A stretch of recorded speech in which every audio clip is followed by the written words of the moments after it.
जप हरे राम भज निताय गौर राधेश्याम जप हरे राम निताय गौर राधेश्याम जप हरे राम श्री गुरु प्रेमानंदे निताय गौर हरि जय निताय।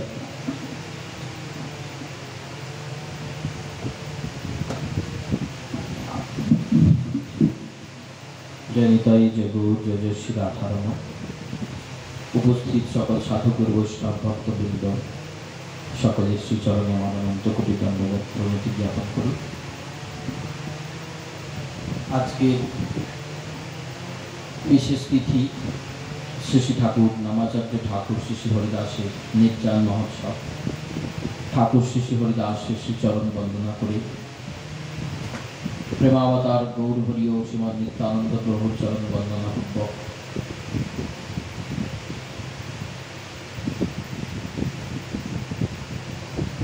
आज के महती श्री श्री भागवती कथार हरिकथार जे रसास्वादनेर सभार आयोजन करा हयेछे सेई सभाय सकलके नित्यानंदमय प्रीति निताई चैतन्यमय भालोबासा एवं अभिनंदन।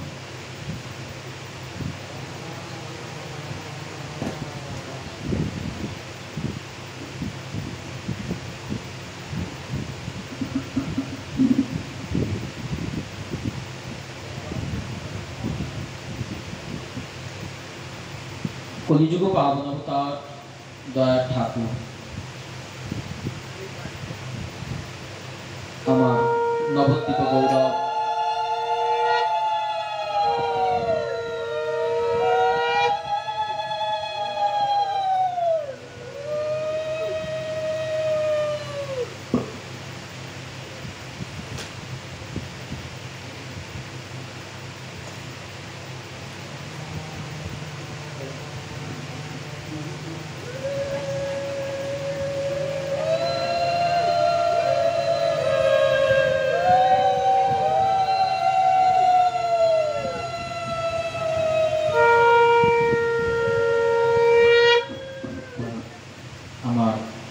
नदिया बिनदिया सीतानाथेर आनानिधि प्राण सूचि दुलालिया शिवा संगनीर नाटुआ गदाधरेर प्राण बधुआ ठाकुर नरहरिर चित्तचोरा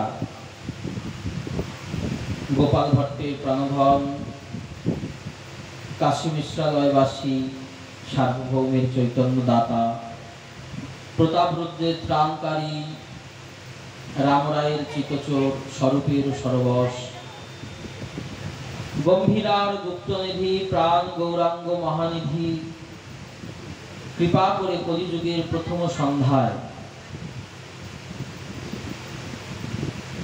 नवद्वीपे शचीगर्भ सिंधु माझे अवतरण करे अवतार निये आमादेर कलिजुगके एकटी विशेष कृपा दान करेছেন। की कृपा की कृपा दान करेছেন ना गोस्वामीपाद बोलছেন अनर्पित चरीन चिरात करुणया अवतीर्ण करो। चिरकाल जे वस्तु अनर्पित छिलो सेई गोलकेर प्रेमधन हरिनाम संकीर्तन अनर्पित चरीन चिरात कोनो काले जे जिनिस अर्पण हयनि करुणया अवतीर्ण करो कलिजुगे करुणा करे तिनि अवतीर्ण हयेछेन। कलिजुगे तिनि करुणा करे अवतीर्ण हयेछेन समर्पयितु महिमाकर उन्नत उज्ज्वल रसाम सेई महिमान्वित उन्नत उज्ज्वल रस की रस ना गोलकेर प्रेम सम्पत्ति। भगवान कृष्ण बोलছেন भक्त यदि कृष्ण यदि फिरे कबू भक्ति मुक्ति दिया तथापि नाही देन प्रेम राखेन लुकाइया। कृष्णेर काছে एक भक्त प्रार्थना করছেন प्रभु आमी तोमार अनेक भजन करेছি अनेक साधन करेছি তুমি আমাকে তার বদলে কি দেবে? আমাকে ভোগ করার জন্য অনেক ভোগ্য বস্তু দাও, টাকা পয়সা, বাড়ি গাড়ি। কৃষ্ণ বলছেন, বলো তোমার কি চাই? প্রভু, আমার একতলা বাড়ি আছে, যেন দোতলা হয়ে যায়। মহাপ্রভু কৃষ্ণ বলছেন, ঠিক আছে, তোমার দোতলা বাড়ি হবে না, চারতলা বাড়ি করে দিচ্ছি। আমার একটা চাকরি হচ্ছিল না ঠাকুর, তুমি আমাকে একটা চাকরি করে দাও। বলছে, হ্যাঁ ঠিক আছে, শুধু তোকে চাকরি না, বংশ পরম্পরায় আরো 5 জনকে চাকরি করিয়ে দিচ্ছি। আর এক ভক্ত বলছেন, প্রভু আমার কিচ্ছু চাই না, শুধু তোমাকে ভালোবাসার মতো সেই প্রেম ভক্তি, প্রেম সম্পদ তুমি আমাকে দিও। গোবিন্দ বলছেন, হবে না। কৃষ্ণ যদি ফিরে কভু ভক্তি মুক্তি দেওয়া। এক ভক্ত বলছে, প্রভু আমি তোমার ভজন করেছি, তার বদলে আমার কি চাই জানো? আমার মুক্তি চাই। বলেন, কি রকম মুক্তি চাই? সারূপ্য, সাযুজ্য, শাস্তি না সামীপ্য? 4 প্রকারের মুক্তি আছে। বৈকুণ্ঠে চলে যাও, সেখানে গিয়ে তুমি মুক্তি পেয়ে যাবে। তুমি ব্রহ্মা হবে, ব্রহ্মার পদ দিয়ে দেবে। ইন্দ্র হবে, ইন্দ্রের পদ দিয়ে দেবে। কিন্তু গোবিন্দ নিজেকে ভালোবাসার জন্য যে প্রেম ভক্তি, সেটি দেবেন না, অতি যত্নে গোপনে লুকিয়ে রাখেন। যে কেন? জগতে সব থেকে দামি বস্তু বলে যদি কিছু থেকে থাকে, যেটা অর্থের দ্বারাও পাওয়া যায় না, সেটি একমাত্র প্রেম সম্পদ, গোবিন্দ চরণের অহৈতুকা প্রতিহতা ভক্তি।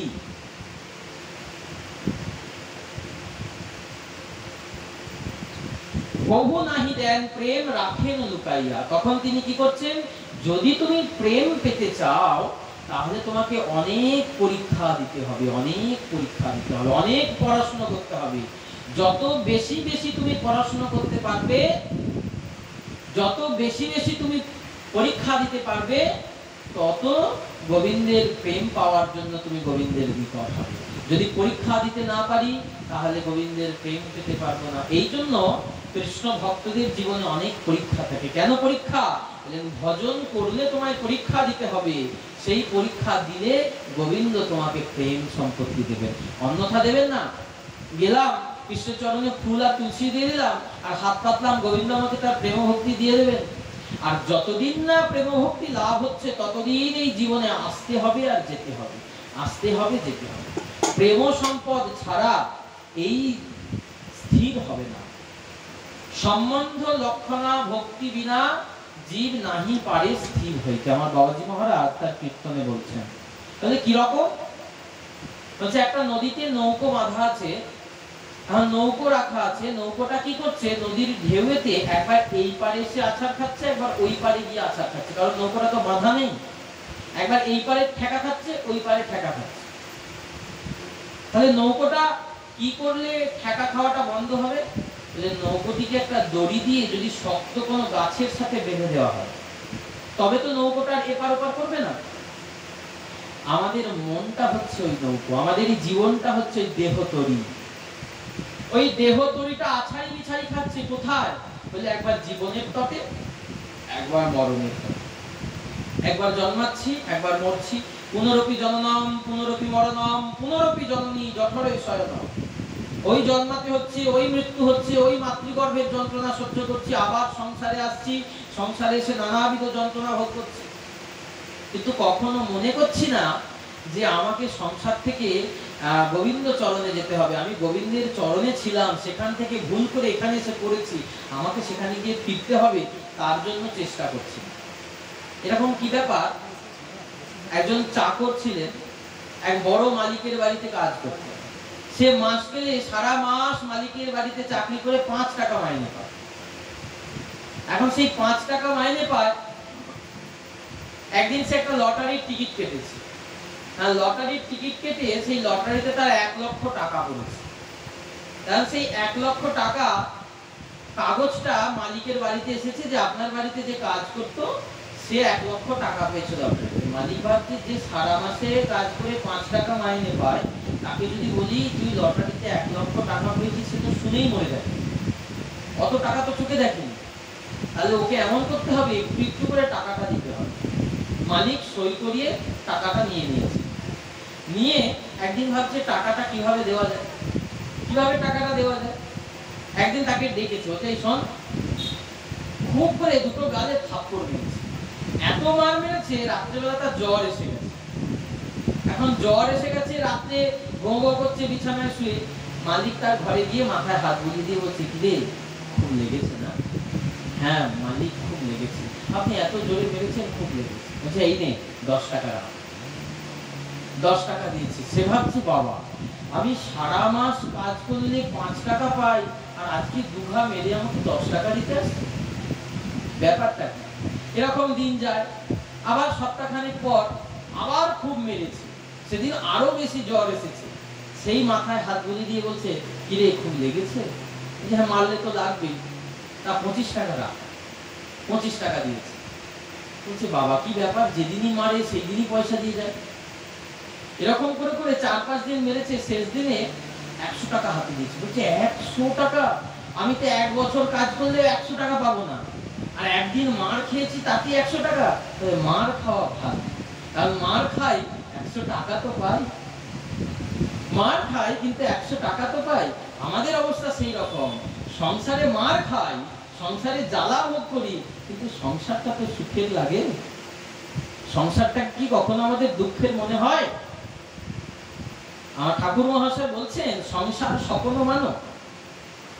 যেদিন স্বপ্ন ভেঙে যাবে, বিছানায় শুয়ে দেখবে রাজার গদিতে শুয়েছে, আর রাজার গদি নাই, কোথায় পড়ে আছো। তাই আমরা কখনো ভাবি না যে গোবিন্দ চরণটাই আমাদের অভিষ্ট বস্তু, গৌর গোবিন্দ পাদ পদ্ম ভজনটাই আমাদের অভিষ্ট, আমাদের লক্ষ্য। তাই যতক্ষণ না আমাদের এই দেহ মনটা ভক্তিরূপী দড়ির দ্বারা গোবিন্দ চরণরূপী খুঁটিতে বাঁধা পড়ছে, ততদিন পর্যন্ত জীব স্থির হতে পারবে। যেদিন জীবের এই দেহ মনটা গোবিন্দ চরণে ভক্তিরূপী দড়ি দ্বারা বাঁধা পড়ে যাবে, সেদিন ওই যাওয়া আসার পথ বন্ধ হয়ে যাবে। সেই দিন একদম নিত্য সিদ্ধ গোবিন্দের পরিকর হয়ে নিত্য সিদ্ধ নিত্য লীলায় গোবিন্দ সেবায় মগ্ন থাকে। আর সেই বস্তু লাভ করাতেই কলিযুগ পাবন অবতার আমার গৌর সুন্দর এই কলির জীবের মাঝে নেমে এসেছেন, যেটা কোনো কালে কোনো যুগে কোনো জীবকে দেননি, এই যুগে দিতে এসেছেন। সেই মহাপ্রভু তার 48 বছর জীবন, 48 বছর জীবনের প্রথম 24 বছর নবদ্বীপ লীলা, তারপর 12 বছর চারিদিক তিনি ভ্রমণ করেছেন, বৃন্দাবন, দক্ষিণ ভারত, কখনো পুরী। আর বাকি 12 বছর মহাপ্রভু গম্ভীরার, যারা গম্ভীরা গেছেন পুরীতে, গম্ভীরার ঘরটা দেখেছেন, ওই গম্ভীরার ঘরের মধ্যে 4 হাত প্রমাণ মহাপ্রভু ভালো করে পা মিলে শুতে পারতেন না, তার মধ্যে আমার মহাপ্রভু শুয়ে শুয়ে দিন কাটাতেন। আর কি করতেন? শুধু ঘুমাতেন আর খেতেন না। গম্ভীরা ভিতরে প্রাণ গোড়ায় কাঁদিয়া রচনী পোহায়। কেন কাঁদে? কেন কাঁদছেন মহাপ্রভু? তার কান্নার কিসের প্রয়োজন? তিনি তো ভগবান। তিনি কাঁদিয়া জগৎকে দেখালেন, দেখো কৃষ্ণকে পেতে গেলে কিভাবে কাঁদতে হয়। গম্ভীরা ভিতরে প্রাণ গোড়ায় কাঁদিয়া রজনী পোহায়। কি বলছেন? বলছেন, বধূ কই এলো না বলে কাঁদিয়া রজনী পোহায়। বধূ কই এলো না বলে। স্বরূপ দামোদর আর রামানন্দ রায়, ললিতা বিশাখা, দুই সখীকে হাতে ধরে বলছে, স্বরূপ রামানন্দ কই আমার প্রাণবধূ তো এলো না। রাধা ভাবে ভাবিত আমার মহাপ্রভু গম্ভীরার ভিতরে নিশি দিশি কেঁদে কেঁদে আকুল হয়ে যাচ্ছেন প্রাণবধূর বিরহ জ্বালায়। সেই মহাপ্রভু তার পরম প্রিয় পার্ষদ বরেণ্য শ্রীমৎ হরিদাস ঠাকুর, নামাচার্য হরিদাস ঠাকুর, সেই হরিদাস ঠাকুরকে নবদ্বীপ লীলায় তিনি কথা দিয়েছিলেন, হরিদাস চিন্তা করো না, যতকাল তুমি বাঁচবে ততকাল তুমি আমাকে তোমার সঙ্গে পাবে। এরকম বর কোন গৌর পার্ষদকে মহাপ্রভু দেননি। হরিদাস ঠাকুর তিনি জবনের ঘরের ছেলে, মুসলমানের ঘরের ছেলে হরিদাস। বাংলাদেশের যশোর জেলার বুরন গ্রামে কাজীর ছেলে হরিদাস। সেই হরিদাসকে মহাপ্রভু ব্রাহ্মণ সন্তান, তিনি বলছেন, যতদিন তুমি বাঁচবে হরিদাস ততদিন তুমি আমার সঙ্গ পাবে। কেন পাবে জানো? কারণ তোমার মতো নামে নিষ্ঠা আর কারণ না। তাই তোমাকে আমি নিয়ে যাব। আমি যখন গম্ভীরা লীলা করব, আমি যখন পুরীতে অবস্থান করব, আমি তখন তোমাকে নিয়ে যাব পুরীতে। পুরীতে নিয়ে গিয়ে আমি তোমাকে বৃন্দাবন লীলা ভোগ করাবো।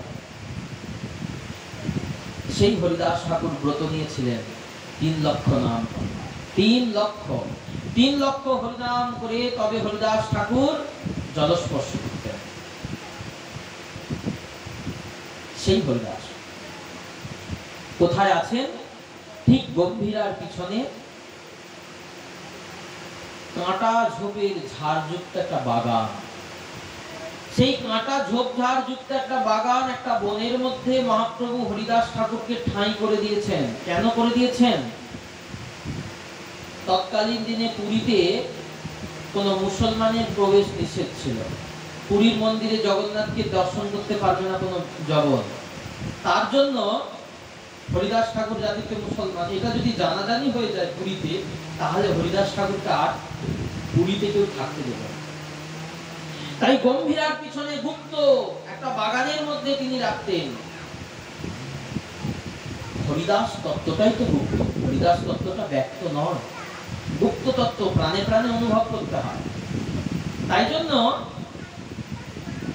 সেই বনের মধ্যে থাকবেন। মহাপ্রভু বলছেন, ও হরিদাস, তোমাকে একটা কুটির বানিয়ে দিই, তুমি থাকো। প্রভুকে বলছেন, আমি তো কুটিরে থাকবো না প্রভু, আমি যে সংকল্প করেছি, আমি কুটিরে থাকবো না, আমি গাছতলায় থাকবো। মহাপ্রভু জগন্নাথের প্রসাদী বকুল ডালের মাজন দাঁতি, সেই মাজনের দাঁতন, সেই দাঁতন নিয়ে সে বালুকার মধ্যে পুঁতে দিলেন। পুঁতে দিয়ে বললেন, এই বকুল বৃক্ষ একটা বড় বৃক্ষ হবে, সেই বৃক্ষের তলায় বসে তুমি ভজন করো হরিদাস। সেই বকুল বৃক্ষের তলায় বসে হরিদাস ঠাকুর দিনান্তে 3 লক্ষ হরিনাম করেন। আর মহাপ্রভু প্রতিদিন ভোরবেলা জগন্নাথের বড় সিংহারের আরতি দর্শন করে জগন্নাথের মহাপ্রসাদ হাতে নিয়ে হরিদাসকে দেখতে আসেন, হরিদাসকে মহাপ্রসাদ দিতে আসেন। আজকে দেখুন, ভক্ত যদি ভগবানের নাম নিয়ে থাকে, ভগবান নিজে তার খাবার ভক্তের বাড়িতে বয়ে দিয়ে যান। যোগক সেমম বহামহম, গীতায় তিনি বলেছেন, আমি ভক্তের ভার নিজে কাঁধে বয়ে দিই, কাউকে দিয়ে নয়, নিজে কাঁধে করে বয়ে দিই।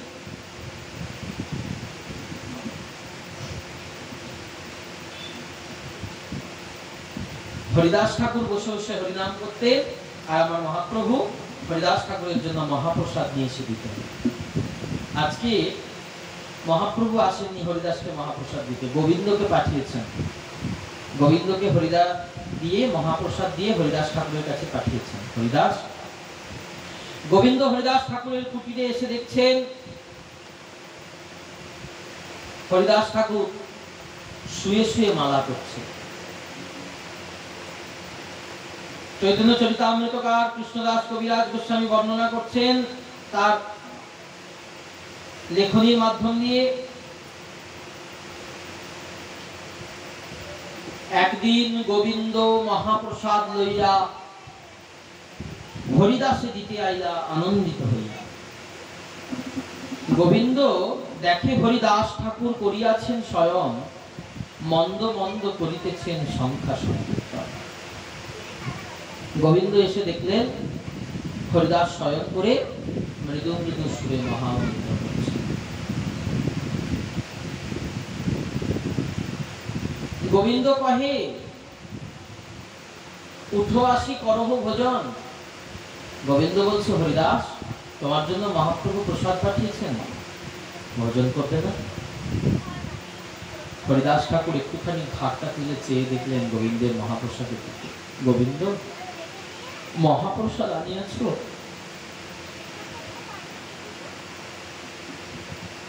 কেমনই উপেক্ষিত। মহাপ্রসাদের নিয়মই হচ্ছে প্রাপ্ত মাত্রের ভক্ষণম। মহাপ্রসাদ হাতে পাওয়া মাত্রই ভক্ষণ করতে হবে, কারণ বলা যায় না নিঃশ্বাস ও অবিশ্বাস ও কদারুদ্ধ ভবিষ্যতি। এই নিঃশ্বাসের কোনো বিশ্বাস নেই, এক্ষুনি আছে এক্ষুনি রুদ্ধ হয়ে যাবে, হাতের প্রসাদ হাতেই রয়ে যাবে, আর তো প্রসাদ পাওয়া হবে না। তাই প্রসাদ হাতে পাওয়া মাত্রই ভোজন করতে হবে। এখন খাবো না, পরে খাবো, আজ পাবো না, কাল খাবো, কখনো না। প্রাপ্ত মাত্রের ভোজনম। গোবিন্দ, তুমি মহাপ্রসাদ এনেছো, আমি কেমন করে খাবো? আমার যে নিয়ম সংখ্যা পূরণ হয়, আমি যে ব্রত নিয়েছি গোবিন্দ 3 লক্ষ হরিনাম আমি পূর্ণ করব, তারপর মহাপ্রসাদ অন্ন জল কিছু গ্রহণ করব, আজ যে আমার সংখ্যা পূরণ হয়নি।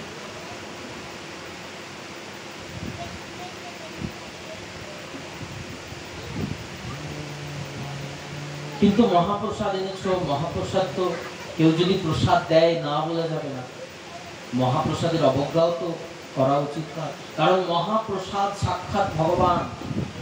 এই জন্য গৌড়ীয় বৈষ্ণব জগতের কিছু কিছু নিয়ম আছে প্রসাদ ভোজনের সময়, যে প্রসাদ ভোজনের সময় প্রসাদ পাতে যেটা দিয়ে দেবে তাতে যদি লবণ কম হয়, ঝাল কম হয়, বাইরে থেকে লবণ নেওয়া যাবে না, এগুলো নিয়ম থাকে। এতে লবণ কম হয়েছে, একটু কৌটো থেকে লবণ নিয়ে মাখিয়ে নিলাম, প্রসাদের অবজ্ঞা, ওইটা তো গোবিন্দ খেয়েছেন, তাহলে ওটা যদি গোবিন্দ খেতে পারেন আমি খেতে পারবো না? একমাত্র যদি পারসে লবণ দেওয়া থাকে তবে সেই প্রসাদী লবণটা মাখাতে পারি, সেটাও গোবিন্দের অধরামৃত, তবেই পারবো। আমি কিন্তু আমানিয়া লবণ বা আমানিয়া লঙ্কা, আমানিয়া কোনো মিষ্টি কিছু নিয়ে এসে সেই ভোগ রান্নার বস্তুতে মিশিয়ে সেইটা প্রসাদ পেতে পারবো না, এটা মহা অপরাধ।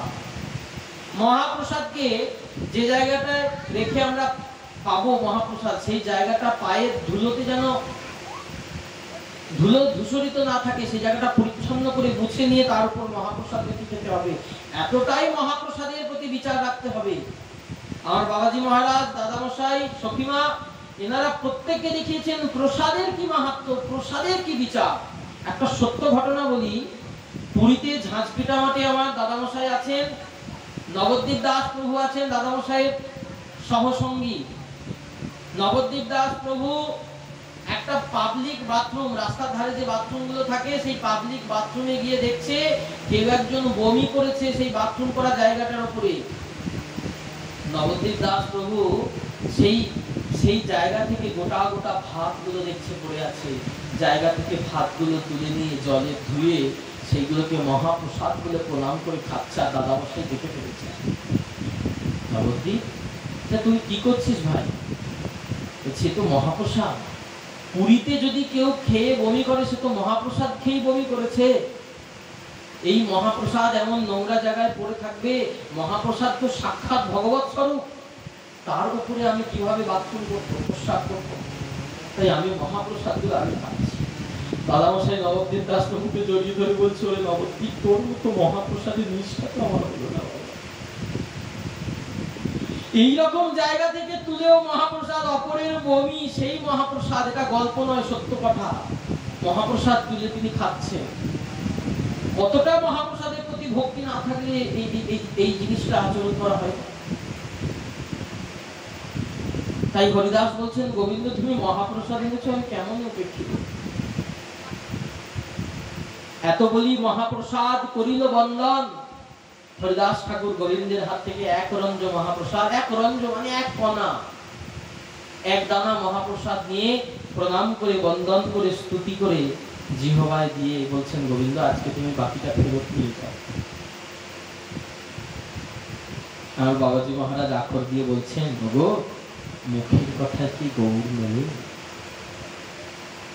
মুখের কথায় কি গৌর মেলে? গৌর হরি বল, গৌর হরি বল বলে চিৎকার করলাম, আর যেমন কে তেমন রয়ে গেলাম। এই মুখের কথায় কি গৌর মেলে? এমন ভজন নিষ্ঠা না হইলে শুধু মুখের কথায় কি গৌর মিলে? এমন নামে রুচি না হইলে। এতটাই হরিনামে রুচি হরিদাস ঠাকুরের, আমার সংখ্যা পূরণ হয়নি। আমাকে গুরুদেব প্রতিদিন বলেছেন 16 মালা নাম করবে কি 1 লক্ষ নাম করবে, আমার আজকে সংখ্যা পূরণ হয়নি। আমরা কি করি, আজকে হয়নি তো কি হয়েছে, রেখে দিই, আবার কালকে করব। আজ রাত্রে যে ঘুম ভেঙে কাল সকালবেলা হবে তার কি কোনো গ্যারেন্টি আছে? তাই হরিদাস ঠাকুর নামের আচার্য, তিনি নাম করে জীবকে দেখিয়ে দিয়ে যাচ্ছেন, দেখো জীব কিভাবে নাম করতে হয়, কিভাবে নামে নিষ্ঠা, নামে রুচি রাখতে হয়। এমন ভজন নিষ্ঠা না হলে মুখের কথা কি গৌর মেলে? কবিরাজ গোস্বামী বলেছেন, কৃষ্ণ নামামৃত বিনে খায় যদি অন্ন পানে তবু ভক্তের দুর্বল জীবন। আমরা প্রতিদিন তো 3 বার 4 বার করে খাই, এতে কি হয়? খেলে কি হয়? খেলে কি হয়? শরীরে পুষ্টি হয়, বল বাড়ে, না বেশি করে খিদে পায়?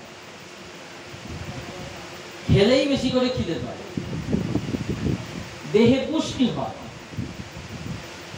তাই এই দেহটাকে পুষ্টি করবার জন্য আমরা খাবার খাচ্ছি। দেহটার ভিতরে যে আত্মা আছে তাকে পুষ্ট করবার জন্য কি খাবার দিচ্ছি? কেন খাবার খেলেই তো আত্মা পুষ্ট হয়ে যাবে? না। একটা গাড়ি করে একজন বেড়াতে গেছে, গাড়ি ড্রাইভার বলছে, দাদা আপনি আপনার কাজ ছাড়ুন, আমাকে খাবার জন্য পয়সা দেন। বলছে এই নে 200 টাকা রাখ, পেট্রোল ভরবি।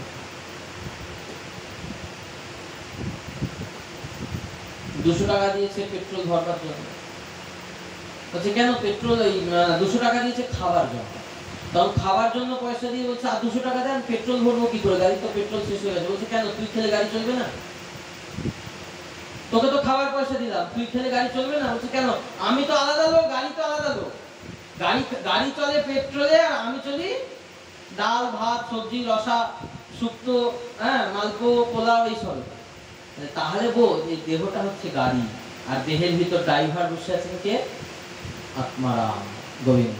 তাহলে ড্রাইভারের খাবার আলাদা আর দেহের খাবার আলাদা। দেহটা চলবে কিসে? ভাত ডাল তরকারি সবজি দিয়ে। আর আত্মা চলবে কিসে? হরি নাম হি আত্মন ভাস, হরি নাম আত্মার খাদ্য। তাই যার আত্মাকে হরি নাম খাদ্য দেওয়া হয় তার আত্মা পুষ্ট হয়, তার আত্মা সুস্থ থাকে। আর যার আত্মা হরিনাম পায় না তার আত্মা শুকিয়ে পাকিয়ে জ্বলে মরে। তারই ত্রিতাপের জ্বালা, তাকেই ত্রিতাপের জ্বালা ভোগ করতে হয়। তাই বলছেন কৃষ্ণ নামামৃত বিনে খায় যদি অন্ন পানে তবু ভক্তের দুর্বল জীবন। ভক্ত কখন দুর্বল হয় জানেন? ভক্ত দুর্বল হয়, ভক্তকে একবেলা খেতে না দিলে ভক্ত দুর্বল হয় না। ভক্তের হাত থেকে নামের ঝোলাটা কেড়ে নিলে ভক্ত দুর্বল হয়। ভক্তকে নাম করতে না দিলে, ভক্তকে ভজন করতে না দিলে সে দুর্বল হয়, তার কষ্ট হয়। আজকে হরিদাস ঠাকুরের সেই কষ্ট হচ্ছে। তিনি 3 লক্ষ নামের ব্রত নিয়েছেন, কিন্তু বয়সের ভারে, বয়স হয়েছে তো, সেই বয়সের ভারে তিনি আর পাচ্ছেন না 3 লক্ষ নামের সংখ্যা পূরণ করতে।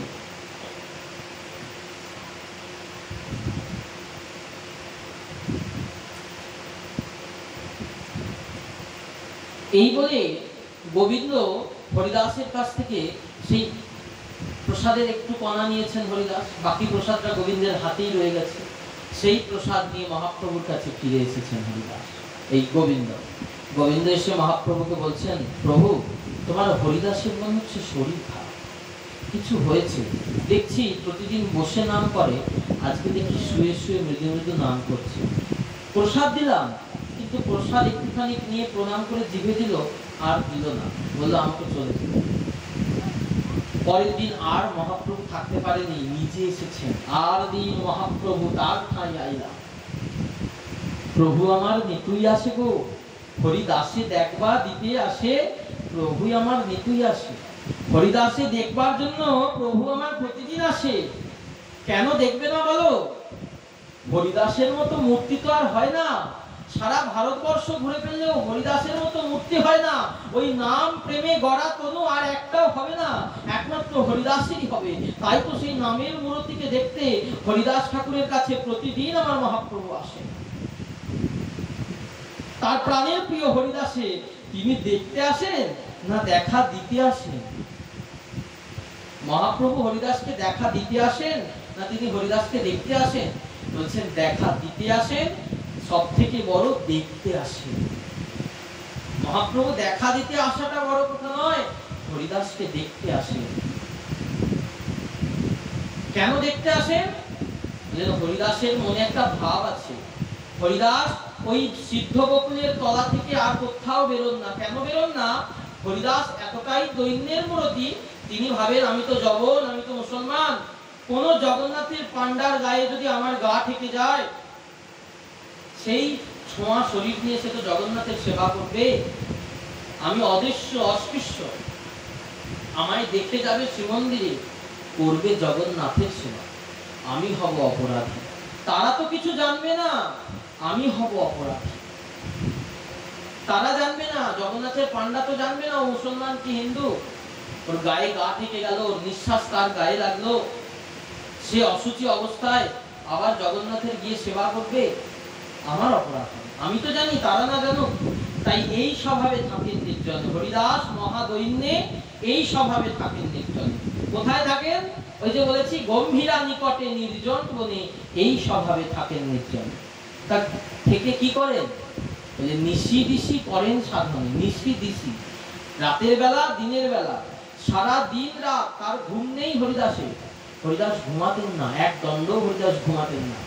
নিশি দিশি করেন সাধনে। কি সাধন করেন? মহামন্ত্র করেন সাধন। মহামন্ত্র সাধন করার উদ্দেশ্য কি? কেন মহামন্ত্র জপ করতে হবে? কেন মহামন্ত্র নাম করতে হবে? বলেন মহামন্ত্র নাম করলে আর গৌর বড় সুখ পায়। আমাদের তো ভালোবাসার ভজন, আমরা যাকে ভালোবাসি সে যাতে ভালো থাকে তার জন্য চেষ্টা করি। দেখবেন মা সারাদিন চেষ্টা করে কি করলে ছেলেটা ভালো থাকবে। ছেলেকে ভালো রান্না করে দিচ্ছে, ছেলে যেটা পছন্দ, ছেলের যে কাপড়টা পরতে ভালো লাগে সেটা সুন্দর করে পরিষ্কার করে দিচ্ছে যাতে সে পরতে পারে। যত রকম ভাবে স্ত্রী তার স্বামীর জন্য যত ভালো করে করা যায় সব করছে। এটাই তো আমরা যাকে ভালোবাসি তার জন্য পরিচর্যা করি। তেমনি গৌরগণ, গৌরাঙ্গের পার্শ্বদগণ, গৌর পরিকরগণ, তারা তো মহাপ্রভু অন্ত প্রাণ। মহাপ্রভু ছাড়া তারা তো আন জানেন না। তাই মহাপ্রভুকে সুখী করবার জন্য, মহাপ্রভুকে সুখে রাখবার জন্য, মহাপ্রভুকে আনন্দ দেওয়ার জন্য তারা সর্বদা মহাপ্রভুর যাতে আনন্দ হয় সেই কাজ করতে থাকেন। কি করে? হরিদাস তার জন্য নিশি দিশি মহামন্ত্র সাধন করেন। মহাপ্রভু বলেছেন না, এই মহামন্ত্র আমি দিলাম, এই মহামন্ত্র প্রত্যেকে জপ করবে, যে জপ করবে আমি তার হয়ে যাব, আমি তার কাছে বিকিয়ে যাব। তাই হরিদাস ঠাকুর এই মহামন্ত্র সাধন করছেন। মহাপ্রভু একদিন জিজ্ঞাসা করেছিলেন হরিদাসকে, হরিদাস তোমার কখনো ইচ্ছা করে না জগন্নাথ দর্শন করবো? যদিও তুমি করতে পারবে না, কিন্তু তোমার কি কখনো মনে জাগে না যে আমি জগন্নাথ দেখবো? হরিদাস তখন খুব বুক ফুলিয়ে গর্ব করে উত্তর দিয়েছেন, আমি ওই মন্দিরে অচল জগন্নাথ কেন দেখতে যাব? আমার সামনে সচল জগন্নাথ দাঁড়িয়ে আছে। বাসুদেব ঘোষ কহে করি জোড়হাত, যেই গৌর সেই কৃষ্ণ সেই জগন্নাথ। যেই গৌর সেই কৃষ্ণ সেই জগন্নাথ। আমার সামনে সচল জগন্নাথ দাঁড়িয়ে আছে, আমি কেন অচল জগন্নাথ দর্শন করতে যাব? আমার তো অচল জগন্নাথ দর্শন করবার কোনো প্রয়োজন নাই। তাই আমার বাবাজি মহারাজ তার কীর্তনের আখড়ে বলছেন, হরিদাস যান না অচল দেখতে, যেখানে সচল আসে দেখা দিতে, হরিদাস যান না অচল দেখতে। কারণ বৃন্দাবন ধামের থেকেও পুরী ধাম যে বড় গুরুত্বপূর্ণ। কারণ পুরীতে গেলে দুটো লীলা ভোগ হয়, বৃন্দাবনে গেলে তো শুধু বৃন্দাবন লীলা ভোগ হবে, পুরীতে গেলে দুটো লীলা ভোগ হবে, একটা গৌর লীলা, একটা বৃন্দাবন লীলা, আর একটা দ্বারকা লীলা। তিন লীলার মিলিত ভূমি হচ্ছে আমার শ্রীক্ষেত্র জগন্নাথ পুরী। তাই তো মহাপ্রভু জগন্নাথ পুরীতে রয়ে গেলেন, তিনি বৃন্দাবনে গেলেন না। তার মা তাকে বারণ করেছিল বলে বৃন্দাবনে গেলেন না। না, নিতাই চাঁদের এটা কেরামতি। নিতাই চাঁদ সচিমায়ের মুখ দিয়ে এটি বলিয়েছেন, মা তুমি মহাপ্রভুকে বলবে, তুমি বললে শুনবেন। তুমি বলবে নিমাই তুই বৃন্দাবন যাস না। কেন? বৃন্দাবন দাপর যুগের লীলাভূমি, বৃন্দাবনে দাপর যুগের উপাসনা। কলিযুগোচিত উপাসনা কি? কলিযুগের বিগ্রহ, কলিযুগের সচল ভগবানকে বলেন জগন্নাথ। তিনি জগন্নাথ রূপে শ্রীক্ষেত্র ধামে বিরাজ করছেন। এটাও ভাগবতে আছে, জগন্নাথের প্রকাশ পায়। কখনো সময় হলে ব্যাখ্যা করে বলবো। কিন্তু বলছে কলিযুগের উপাস্য আরাধ্য ভগবান জগন্নাথ, বলভদ্র সুভদ্রা, ওই যে জগন্নাথ, ওই জগন্নাথ ক্ষেত্রে তুমি থাকতে হলো মহাপ্রভুকে। আর ওই জগন্নাথ ক্ষেত্র এমনই ক্ষেত্র, সমস্ত জায়গা থেকে মানুষ আসে জগন্নাথ ক্ষেত্রে। আর ওই জায়গায় যদি আমার গৌর ভগবান থাকে, সবাই আমার গৌর হরির প্রেমে ধর্মে আকৃষ্ট হবে, সবাই গৌর হরি বলবে, সবাই গৌরাঙ্গ মহাপ্রভুর চরণ প্রদেশে পতিত হবে, কলির জীব উদ্ধার হয়ে যাবে। কিন্তু বৃন্দাবন একদিকে বৃন্দাবন পড়ে রয়েছে। বৃন্দাবনে গেলে অত সহজে সব মানুষ তখন বৃন্দাবন যেতে পারতো না। বৃন্দাবন যাওয়ার তো অনেক দূরের রাস্তা, জঙ্গলময় রাস্তা ছিল। তাই পুরীতে যদি থাকেন মহাপ্রভু, তাহলে সকলকে কৃপা করতে পারতেন। এই জন্য মহাপ্রভু পুরীতে থেকেছিলেন। মহাপ্রভুর ভাবটা কি? বিরোহিনী রাধা ভাব। বিরোহিনী রাধা ভাবে জগন্নাথকে দেখতেন, জগন্নাথ নন্দনন্দন আমার গৌরাঙ্গ রাধা, আর জগন্নাথ হচ্ছেন কৃষ্ণ। এই ভাব মহাপ্রভুর, এই ভাবে বৃন্দাবনে এই ভাব পুষ্ট হতো না। কারণ বিরহ ভোগ করতে গেলে তাকে সেই মতো জায়গায় থাকতে হবে। তাই বিরহের ভূমি তিনি শ্রীক্ষেত্র জগন্নাথ ভূমিতে রয়ে গেলেন। আর সেই জন্যই হরিদাস ঠাকুরকেও তিনি কাছে রাখলেন। কেন? বললেন হরিদাস ঠাকুর মহাপ্রভুর এত লীলার সহায় করেছেন যে 3 লক্ষ হরিনাম মহাপ্রভুকে যে প্রতিদিন শোনাতেন। মহাপ্রভু তো বলেছেন দান লীলা করবার সময় যে দেখো আমার একটা মুখে কৃষ্ণ বলে শান্তি পাই না। বিদগ্ধ মাধবী রূপ গোস্বামীপাদ বলেছেন, তুণ্ডে তাণ্ডবিনী রতিং বিতনুতে তুণ্ডাবলী লব্ধয়ে কর্ণাক্রোড়ে করম বিনি ঘটয়তে কর্ণাভুদেভ্য স্পৃহাম চেত প্রাঙ্গণ সঙ্গিনী বিজয়তে সর্বেন্দ্রিয়ানাম কৃতিম নো জানে জনিতা কিয়ৎ ধীরম মৃতৈ কৃষ্ণেতি বর্ণদ্বৈ। আমি যখন কৃষ্ণ নাম সখিরে, আমি যখন কৃষ্ণ নাম প্রথম শুনলাম, ওই কৃষ্ণ 2টি অক্ষর, তখন আমার কি হলো জানিস? ওই কৃষ্ণ নাম শোনা মাত্র আমার কোটি কোটি কান পাওয়ার বাসনা হলো। কৃষ্ণ নাম যখনই আমি ওই কৃষ্ণ অক্ষর 2টি নয়নে দেখলাম, কৃষ্ণ স্বরূপটা যখন আমার নয়ন দিয়ে ভেসে উঠলো, তখন আমার কোটি কোটি নয়ন পাওয়ার ইচ্ছা হলো। ওই বদন দিয়ে যখন কৃষ্ণ নাম বললাম, ওই কৃষ্ণ শব্দের 2টো অক্ষর যখন আমার জিহ্বা আস্বাদন করেছে, তখন থেকে আমার কোটি কোটি জিহ্বা পাওয়ার ইচ্ছা হয়েছে।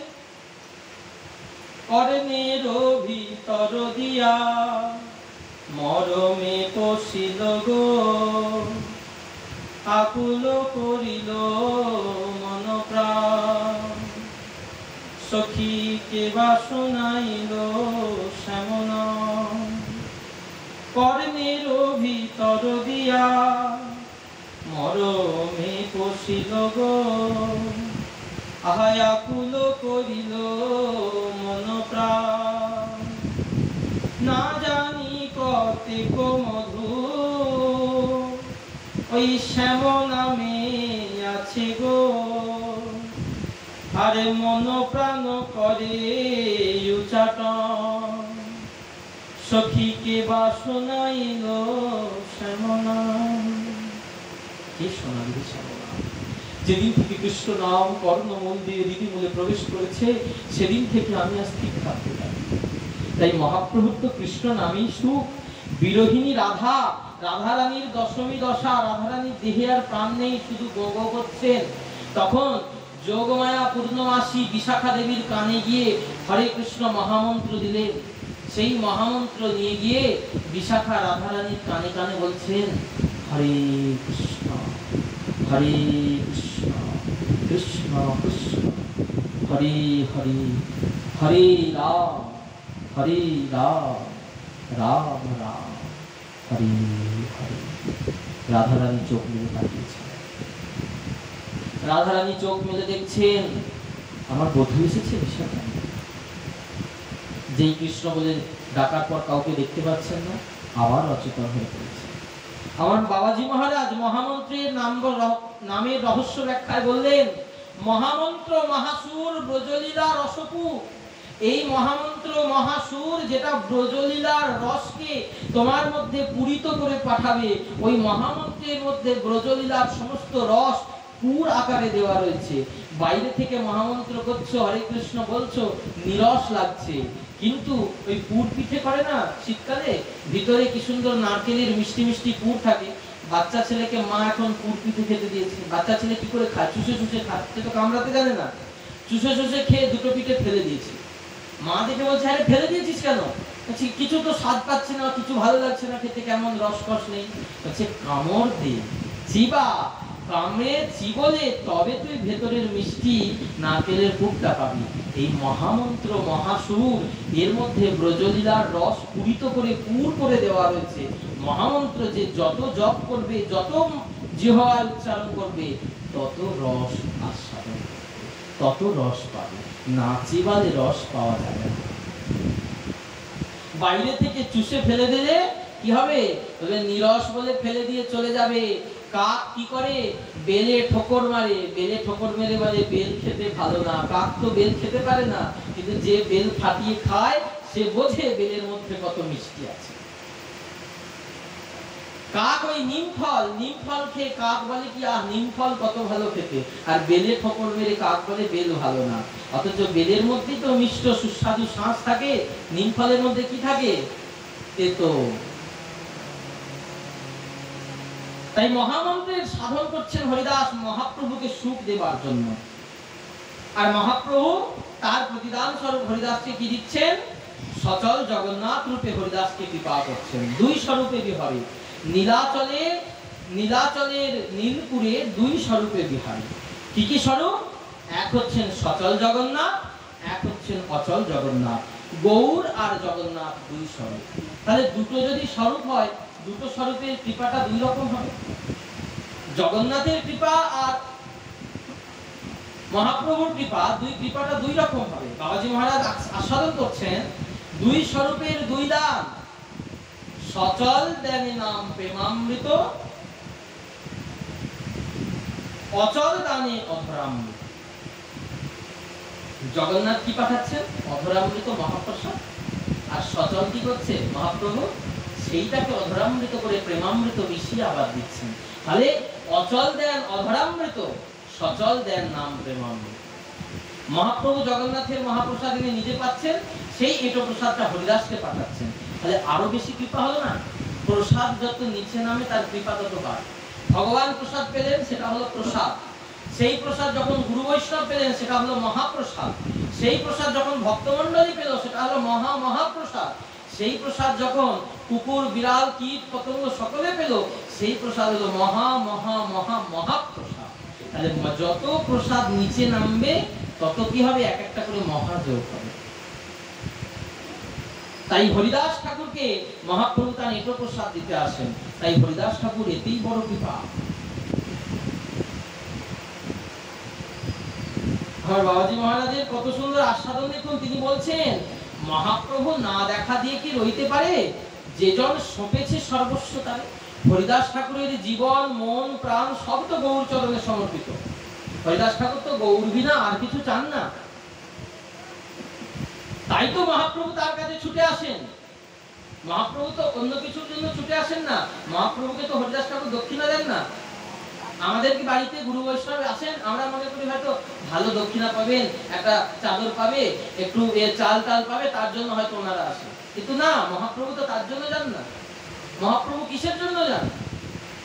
ওই নাম প্রেমে গড়া প্রতি হরিদাস ঠাকুরকে দেখা দিতে আর দেখতে, এই দুই কাজে।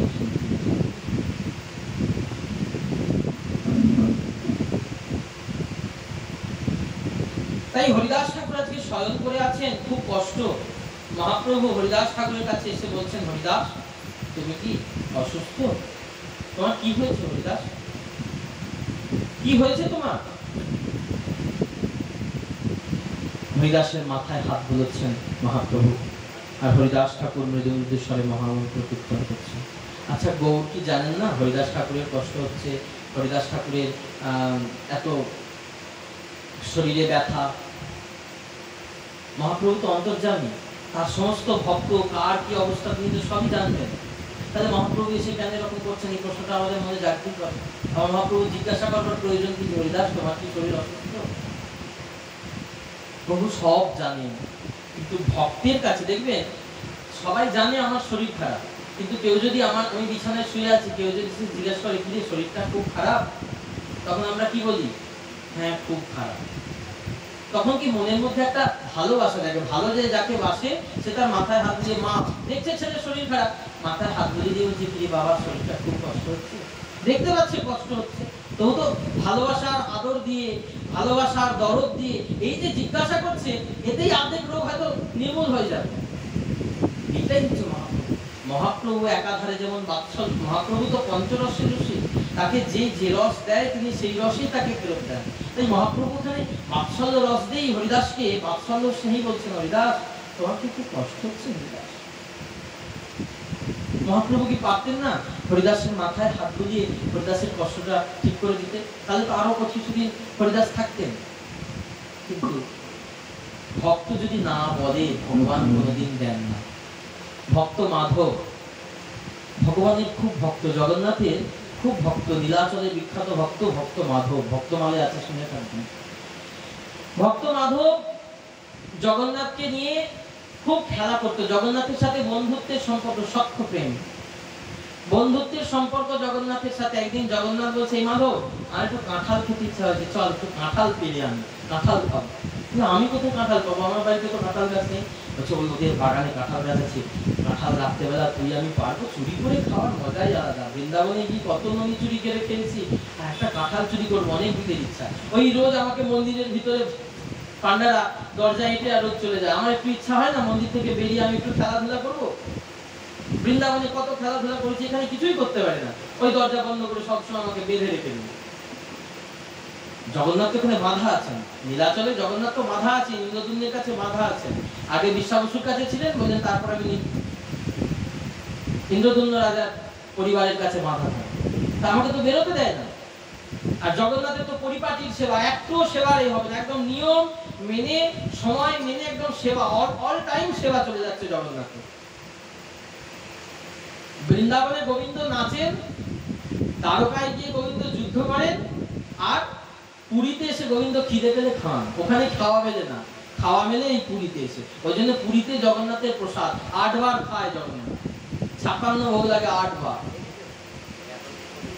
ওখানে যুদ্ধ করে ওখানে নেচে খিদে পেয়ে যায়, তো তাই এখানে এসে জগন্নাথের খাবার ঘরটা দেখলেই মনে হবে 10 কামরা ঘর নিয়ে জগন্নাথের খাবার, খিদে পেয়ে যায়, তাই এখানে তিনি খাওয়ার স্বরূপে রয়েছে। তাই মাধবকে বলছেন, চল মাধব কাঁঠাল চুরি করতে। এক ভক্তের বাগানে কাঁঠাল চুরি করতে গেছে। এখন জগন্নাথের কেমন খেলা দেখুন, ভক্তকে পরীক্ষা করবে তো। মাধবকে বলেছে, তুই গাছে ওঠ, আমার কাঁধে ওঠে, তুই গাছে উঠে কাঁঠালটা পারবি, ঠিক আছে? আর আমি নিচে দাঁড়িয়ে থাকবো, তুই পেরে আমার হাতে দিবি। এবার যেই গাছে উঠেছে, উঠে কাঁঠালটা পেরেছে, পেরে ভগবানের হাতে দিয়েছে। রাজার ছেলে, তার কি আর অত হাতের বল আছে? ভারী কাঁঠালটা ধরতে পারেনি, পড়ে গেছে, ধপাস করে আওয়াজ হয়েছে। সঙ্গে সঙ্গে যে মালিক ছুটে এসে, কে আমার বাগানে? আর ভগবান অমনি তক্ষুনি ছুটে একদম দে দৌড়, ছুটে একদম পাঁচিল ডিঙিয়ে দে দৌড় একদম পুরীর মন্দিরে। মাধব উপরে বসে গেছে। এবার মালি এসে ধরবে কাকে? মাধবকে টেনে নামিয়েছে, গাছে বেঁধেছে, বেঁধে খুব মেরেছে, গাছে বেঁধে খুব মেরেছে। তখন মনে মনে ভাবছে, বা রে বা, যার জন্য চুরি করতে এলাম আমাকে মার খেতে হলো, ঠিক আছে আমিও দেখাবো বন্ধু তোমার কেমন খেলা। আর জগন্নাথ পালিয়ে যাওয়ার সময় ওই পাঁচিলের খুঁটে লেগে জগন্নাথের ওড়নাটা ছিঁড়ে গেছে। বলছে, না না আমাকে ছেড়ে দাও, আমি চুরি করিনি, জগন্নাথ এসেছিল চুরি করতে। বলছে, হ্যাঁ জগন্নাথ এসেছিল, মন্দির থেকে জগন্নাথ বেরিয়ে এসে আমার বাগানে কাঁঠাল চুরি করতে আসবে? তো বলছে, হ্যাঁ গো জগন্নাথই এসেছিল। ওই দেখো তোমাদের পাঁচিলে তো জগন্নাথের ওড়নাটা ঝুলছে। এই বলে সেই ওড়নাটা নিয়ে পান্ডাদের কাছে গিয়ে দেখাতে, পান্ডারা গিয়ে দেখেন জগন্নাথের সেই ওড়নার জায়গাটা ছেঁড়া। তখন বলছে, মাধব তোমার সাথে জগন্নাথ এসেছে কাঁঠাল চুরি করতে, তুমি এত বড় ভক্ত? সেই থেকে নীলাচলে প্রচার হয়ে গেল ভক্ত মাধব জগন্নাথের বন্ধু, যার সঙ্গে জগন্নাথ কাঁঠাল চুরি করে। সেই মাধব বয়স হয়ে গেছে, বৃদ্ধ হয়ে গেছে,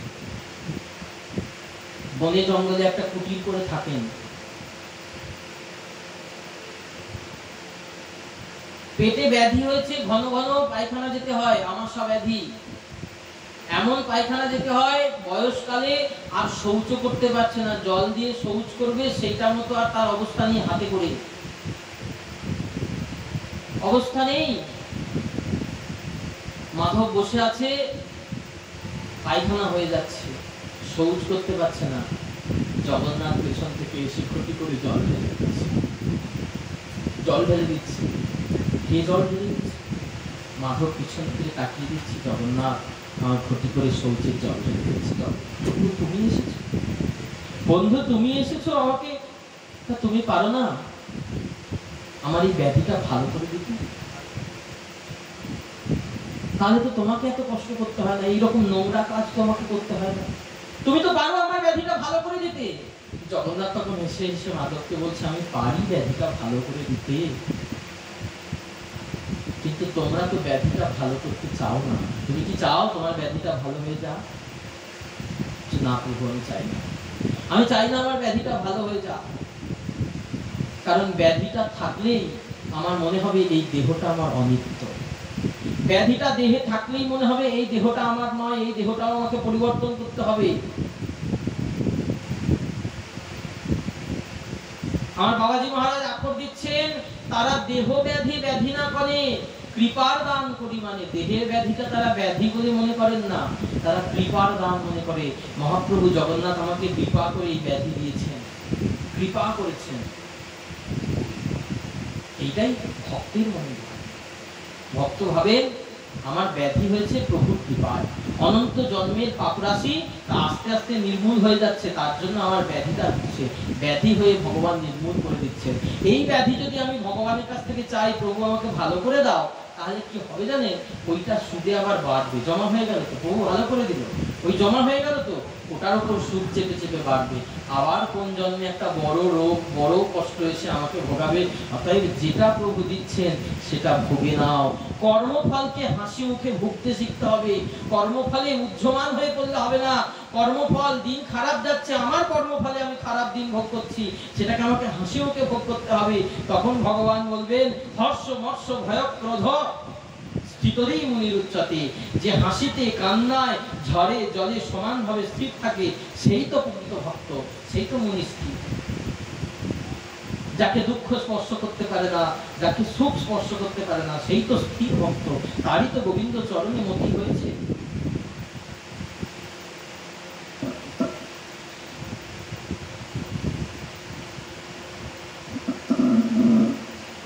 তাই মহাপ্রভু হরিদাসের কাছে গিয়েও হরিদাসের ব্যাধিটা ভালো করছেন। কেন? কারণ হরিদাস তো নিজের দেহের ব্যাধিটাকে ব্যাধি মনে করেন। হরিদাস কি বলছেন? মহাপ্রভু এসে হরিদাসকে জিজ্ঞাসা করছেন, হরিদাস তুমি সুস্থ হবে, চিন্তা করো না, তুমি সুস্থ হয়ে যাও।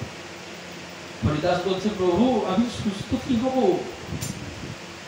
হরিদাস কহে, শরীর সুস্থ হয়, মোর অসুস্থ বুদ্ধি মন। আমার শরীর সুস্থ হল, কিন্তু আমার বুদ্ধি আর মনটা আমার অসুস্থ। কেন? তোমার মন তোমার বুদ্ধি কি এমন হলো যে মন বুদ্ধির মধ্যে তোমার অসুস্থতা হচ্ছে? প্রভু কহে, কোন ব্যাধি কহত নিশ্চয়। হরিদাস কহে, সংখ্যা কীর্তন না পুরয়। প্রভু বলছে, কোন ব্যাধি হয়েছে তোমার হরিদাস? আমাকে বলো, তুমি আমাকে বলো হরিদাস, তোমার কোন ব্যাধি হয়েছে? প্রভু কহে, কোন ব্যাধি কহত নিশ্চয়।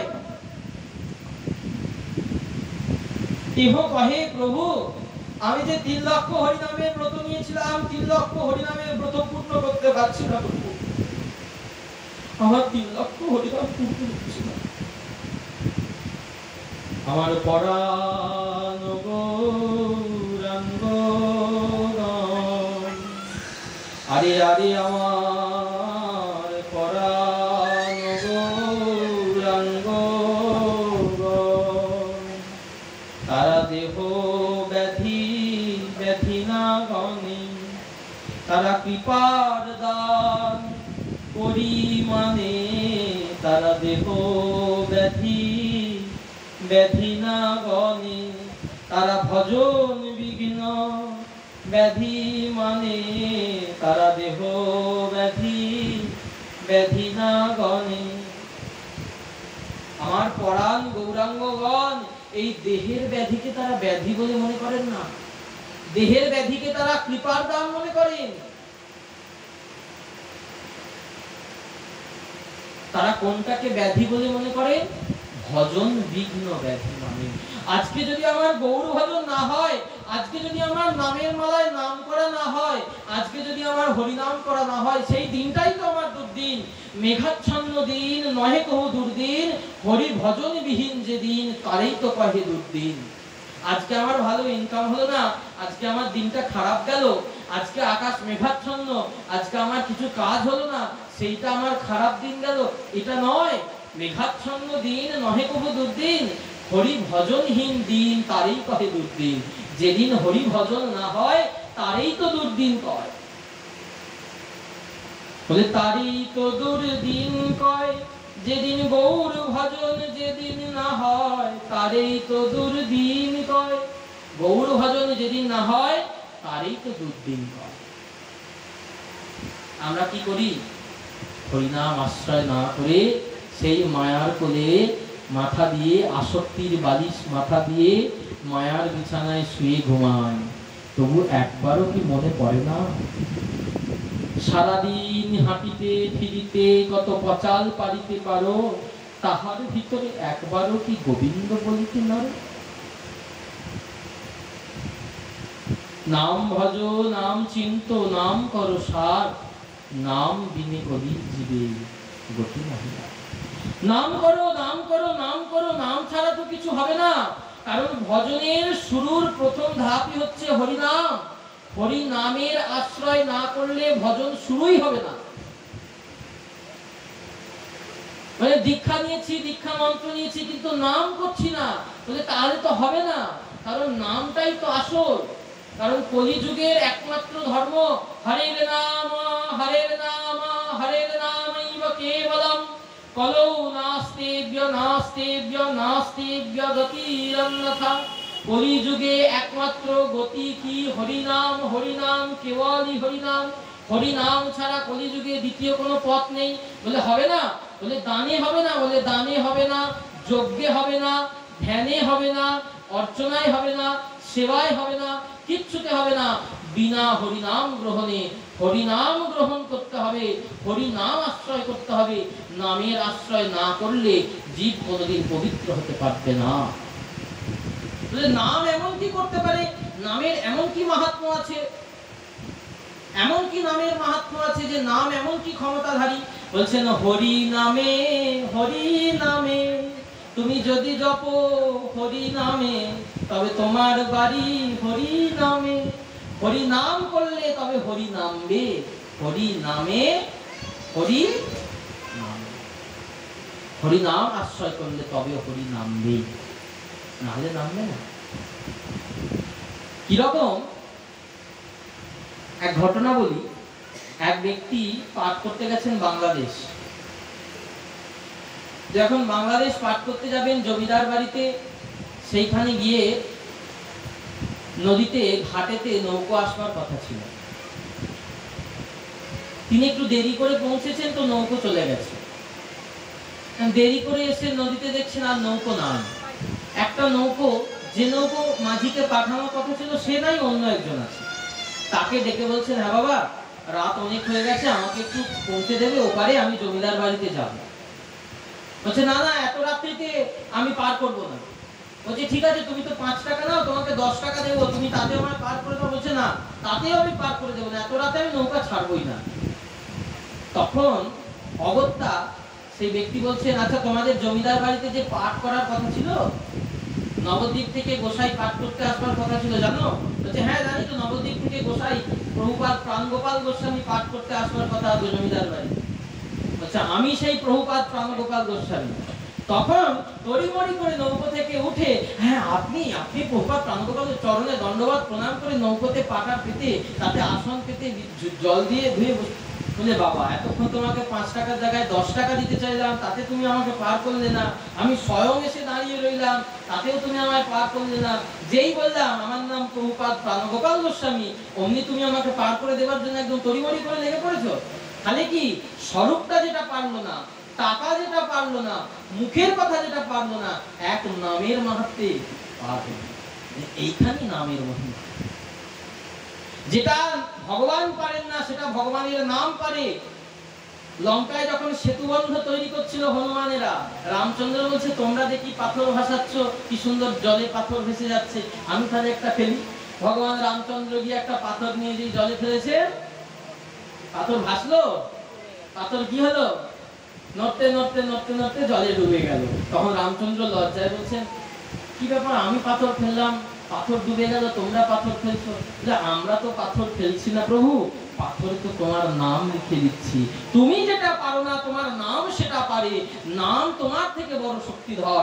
ভগবান বলছেন, নাম নাম কারি বহুধা নিজ সর্বশক্তি তত্রার্পিতঃ নিয়মিত স্মরণে নকাল এতাদৃশী তব কৃপা ভগবন মমাপি দুর্दैव মিদৃশা ধ্যায়নি নানুরাগঃ। নাম নামকারী বহুধা মহাপ্রভু নিজ মুখে স্বরূপ দামোদর রামানন্দ রায়ের সম্মুখে বসে বলছেন, শোনো, নাম নামকারী বহুধা, অনেক লোকের বাঞ্ছা অনেক প্রকার কৃপাতে করিলাম অনেক নামের প্রচার, অনেক নাম আমি প্রচার করেছি। কেউ বলে জয় সচিনন্দন জয় গৌর হরি, বিষ্ণুপ্রিয়ার প্রাণনাথ নদিয়া বিহারী, শ্রীকৃষ্ণ চৈতন্য প্রভু নিত্যানন্দ, হরে কৃষ্ণ হরে রাম শ্রী রাধে গোবিন্দ, ভজনিতাই গৌর রাধেশ্যাম, হরে কৃষ্ণ হরে রাম হরে কৃষ্ণ কৃষ্ণ কৃষ্ণ হরে হরে, হরে রাম রাম রাম হরে হরে। অনেক নাম অনেক প্রচার, প্রত্যেকটা নামের মধ্যে আমার পূর্ণ শক্তি নিযুক্ত করা আছে। নাম নামকারী বহুধা নিজ সর্বশক্তি স্তোত্রার্পিতঃ, প্রত্যেকটা নামের মধ্যে আমি পূর্ণ শক্তি নিযুক্ত করেছি। কেউ বলল মধুসূদন আর কেউ বলল হরি, এই দুটো নাম বলার জন্য দুজনের আলাদা কৃপা হবে না, প্রত্যেকটা নামের মধ্যেই আমার পূর্ণ শক্তি নিযুক্ত করা আছে। প্রত্যেকটা নাম সমান ক্ষমতা সম্পন্ন, প্রত্যেকটা নাম সমান ক্ষমতা সম্পন্ন। বৃন্দাবনে একজন ভক্ত ছিলেন, সেই ভক্ত সোনার ব্যবসা করেন, সোনার বেনে। তো তিনি সেই সোনার বেনে সোনার ব্যবসা করতেন। তিনি দেখছেন যে লোকে নাকি বলে ভগবানের নামের থেকে বড় জগতে আর কিচ্ছু নাই, তাই আমি দেখব ভগবানের নামের থেকে ভারী অন্য কিছু হয় কিনা। আমার সিন্ধুকে যত সোনা আছে আমি সব দানপালার একদিকে চাপাবো, আর একদিকে তুলসী পত্রে কৃষ্ণ নাম লিখে চাপাবো, দেখি আমার সোনার থেকে কৃষ্ণ নাম ভারী হয় কিনা। একদিকে তুলাতে তুলসী পত্রে কৃষ্ণ নাম লিখেছে চন্দন দিয়ে, সেই কৃষ্ণ নাম লিখে চাপিয়েছে, আর একদিকে সোনা চাপিয়েছে। প্রথমে 1 কিলো সোনা দিয়েছে, তুলসী পাতা কিছুতেই ওঠে না, সোনা উঠে গেছে। 2 কিলো, 3 কিলো, 4 কিলো, 10 কিলো সোনা চাপিয়েছে, তাতেও ওঠেনি। তখন একজন সাধু এসে বলছে, কি করো হে বণিক? বলছে কৃষ্ণ নামের কমন ভারী, কৃষ্ণ নাম যে ভারী বলে, ওজনে বেশি, আমি দেখবো, পরীক্ষা করবো। তারই পরীক্ষা চলছে, একদিকে তুলসী পত্রে কৃষ্ণ নাম আর একদিকে সোনা। তখন বলছেন, হবে না হবে না, গোপটি দানে গ্রহণে চকাশি, মাঘে প্রয়াগে যদি কল্পবাসী, সুমেরু সমতুল্য হিরণ্য দানে, নহে তুল্য গোবিন্দ নামে। গোপটি দানে গ্রহণে চকাশি, গ্রহণের সময় কোটি গরু দান করলে যে পুণ্য লাভ হয়, কাশী বাস করলে যে পুণ্য হয়, মাঘে প্রয়াগে যদি কল্পবাসী, মাঘ মাসে প্রয়াগে যদি কোটি কল্প বাস করা হয়, কোটি কল্প ধরে বাস করা হয়, তাহলে যে স্বীকৃতি হয়। সুমেরু সমতুল্য হিরণ্য দানে, ওই সুমেরু পাহাড়ের সমান সোনাও যদি কাউকে দান করে, যত না পুণ্য হয়, ওই সমস্ত কিছুর পুণ্য এক গোবিন্দ নাম নিলে হয়। তাহলে নামের মাহাত্ম্য বোঝা গেছে। নহে তুল্য গোবিন্দ নাম। এখন গোবিন্দ দেখছেন আমার নামের তো বিরাট জয় জয়কার হচ্ছে, কিন্তু গোবিন্দ তো নিজের নামের জয় জয়কার কখনো চাননি। তিনি কি বলছেন? গোবিন্দ কহিনি আমার রাধা সে করা, তপ জপ করি হরি লও রাধা নাম, জয় জয় রাধা নাম প্রেম তরঙ্গিনী, প্রেম তরঙ্গিনী নাম সুধা তরঙ্গিনী। এ নাম জপিতে জপিতে ওঠে অমৃতের খনি, আর নামের স্বাদ ভালো জানেন শ্যাম গুণমণি, তাই বাঁশি যন্ত্রে গান করেন দিবস রজনী। আর সেই গান শুনে ব্রজের নীলমণি জয় রাধে রাধা গোবিন্দ জয়, রাধে রাধা গোবিন্দ জয়। গোবিন্দ বলছেন আমার কৃষ্ণ নামের থেকে রাধা নাম বড় প্রিয়, তাই আমি বাঁশি যন্ত্রে সর্বদা রাধা রাধা রাধা রাধা করি। ওই বাঁশি যন্ত্রের মুরলী গান পঞ্চম টানে আমি রাধা নাম জপ করি। কৃষ্ণ জপ করছেন রাধা, রাধা রানী জপ করছেন কৃষ্ণ। এইভাবে কৃষ্ণ নাম করতে করতে রাধা রানীর গায়ের রং হয়ে যাচ্ছে কালো, কৃষ্ণ ভাবে ভাবিত হয়ে যাচ্ছে। আর কৃষ্ণ রাধা রানীর নাম জপ করতে করতে কৃষ্ণের কৃষ্ণ অঙ্গ হয়ে যাচ্ছেন গৌর বর্ণ, বিবর্ত বিলাস স্বরূপ। এই যে আমরা মহাপ্রভুকে কি নামে ডাকি? গৌরা। গৌরা কথাটির অর্থ কি? গোরা দুটো যে শব্দ, এই দুটো শব্দ কি কি শব্দ? গো আর রা। গো শব্দে কি? হ্যাঁ, গোবিন্দ। আর রা শব্দে না। আমার বাবাজি মহারাজ আস্বাদন করছেন এটা বিবর্ত স্বরূপ। গো শব্দে রাধা, রা শব্দে গোবিন্দ। কেমন স্বরূপ? বললেন কৃষ্ণ রাধা জপ করতে করতে, কৃষ্ণ রাধা জপ করতে করতে রাধা হয়ে গেছেন, আর রাধা কৃষ্ণ কৃষ্ণ জপ করতে করতে কৃষ্ণ হয়ে গেছেন। আমরা তো রাধা কৃষ্ণ যুগল নাম নেওয়ার সময় কি বলি? রাধা শ্যাম সুন্দর, রাধা রমন, রাধা বিনোদ, রাধা গিরিধারী, রাধা কৃষ্ণ। তাহলে আগে তো রাধা রানীর নাম, তারপর তো কৃষ্ণের নাম। কারণ আগে আশ্রয় তত্ত্ব, তারপরে তো বিষয়। আশ্রয় ছেড়ে তো বিষয় পাওয়া যাবে না। ওই নারকেল গাছে উঠতে গেলে দড়িতে পাটাকে তো বাঁধতে হবে, নারকেল গাছটাকে তো আশ্রয় করতে হবে, না হলে তো আমি নারকেল গাছে উঠতে পারবো না। তাই কৃষ্ণচরণ আশ্রয় করতে গেলে, কৃষ্ণচরণে উঠতে গেলে রাধিকা চরণ আশ্রয় করতে হবে। তো রাধিকা চরণ আশ্রয় যেই করে মহাশয়, তারে মুই যাই বলি হারি। ঠাকুর মহাশয় বলছেন তার প্রেমভক্তি চন্দ্রিকা। তাই রাধারানীর চরণাশ্রয় না করলে গোবিন্দ চরণ পাওয়া যাবে না। তাহলে আগে রাধা নাম, পরে কৃষ্ণ নাম। কিন্তু গোরা নামের মধ্যে তো আগে গোবিন্দ পরে রাধা হচ্ছেন, তাহলে এটা তো নিয়ম বিরুদ্ধ হচ্ছে। তাই জন্য বলছেন গোবিন্দ কোন গোবিন্দ? এটা সেই গোবিন্দ যেটা রাধা রানী কৃষ্ণ জপ করতে করতে গোবিন্দ হয়েছেন, এটা সেই বিবর্ত স্বরূপ। আর রাধা যেটা হয়েছে, কৃষ্ণ রাধা নাম করতে করতে রাধা হয়েছে, এই হচ্ছে বিবর্ত বিলাস স্বরূপ। তাই তো গৌরাঙ্গগণ যারা মহাপ্রভুর প্রেমধর্মে দীক্ষিত গৌরীয় বৈষ্ণব, দেখবেন বুকে পিঠে গায়ে সর্বাঙ্গে লেখে গোরা গোরা গোরা। এই গোরা শব্দের মধ্যে তারা যুগল মাধুরী ভোগ করে। এর মধ্যেই আছে রাধা কৃষ্ণ বিবর্ত বিলাস স্বরূপ। ওই রাসমঞ্চে মিলেমিশে একাকার হয়ে গেছে। আজ হরিদাস ঠাকুর তো সেই স্বরূপই ভোগ করছেন। তার জন্যই তো তিনি বলছেন আমি অচলকে দেখতে যাব না, সচল আমার সামনে দাঁড়িয়ে আছে, আমি কেন অচল দেখতে যাব?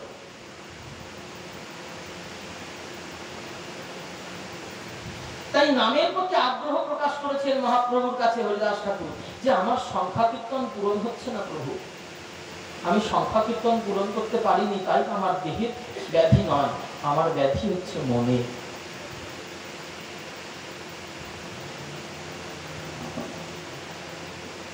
প্রভু তখন বলছেন হরিদাস বৃদ্ধ হইলা, এবে সংখ্যা অল্প কর, সাধনে সিদ্ধ দেহ তোমার আগ্রহ কেন ধরো? এতদিন তো অনেক নাম করলে হরিদাস, তুমি তো নাম সিদ্ধ, নাম সিদ্ধ কাম সিদ্ধ, নাম বিজয়ী কাম বিজয়ী তুমি হরিদাস, নামাচার্য, নামের ঠাকুর, কলিযুগে নামের আচার্য হরিদাস। অনেক নাম করেছো, এখন বৃদ্ধ হয়েছো, এবার সংখ্যা কমাও।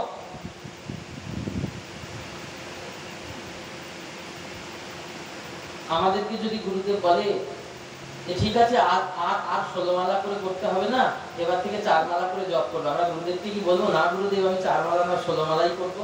হ্যাঁ, গুরুদেব বলেছেন 4 মালা আর কি রক্ষা পায়, বেদ বাক্য তো পেয়ে গেছি, আর দরকার নাই।